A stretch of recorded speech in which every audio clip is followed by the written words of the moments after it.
গৌতম সাহার কারণে বুবলি কি হাস্যরসের শিকার হচ্ছে? বুবলি কি ট্রোলের শিকার হচ্ছে?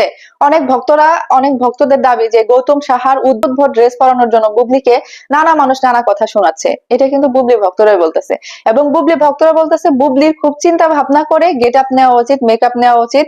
যদি গৌতম সাহা না পারে তাহলে বুবলি যেন অন্য কোনো মেকআপ আর্টিস্ট দেখে, অন্য কোনো কোরিওগ্রাফারের কাছে গিয়ে সে সিদ্ধান্ত নেয়। কারণ কি? কারণ এই গৌতম সাহা দাদা হচ্ছে যে অনেক আগের মানুষ।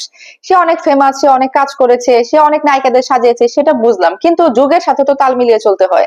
এই যে অপু বিশ্বাস দিদি যে আছে, অপু বিশ্বাসকেও কিন্তু গৌতম সাহার কাছে যখন অপু বিশ্বাস ছিল, যখন গৌতম সাহা অপু বিশ্বাসের কোরিওগ্রাফারের দায়িত্ব ছিল, তখন কিন্তু মানে মানুষ বলতেছে যে তখন কিন্তু অপু বিশ্বাসকেও এভাবে করে সাজ দিত। কিন্তু অপু বিশ্বাস যে মাহফুজ কাদেরের কাছে গিয়েছে, তখন থেকে অপু বিশ্বাসের লুক চেঞ্জ হয়ে গিয়েছে এবং অপু বিশ্বাসকে কিন্তু এখন অনেক প্রেজেন্টেবল করে ক্যামেরার সামনে নিয়ে আসে এবং দেখতে অনেক সুন্দর লাগে। কিন্তু বুবলি এত কিউট, এত সুন্দর, কিন্তু বুবলিকে কি সব উদ্ভট উদ্ভট করে সাজিয়ে দর্শকের সামনে প্রেজেন্ট করে, তাতে করে মানে আরো হাস্যরসের পাত্রী হয়।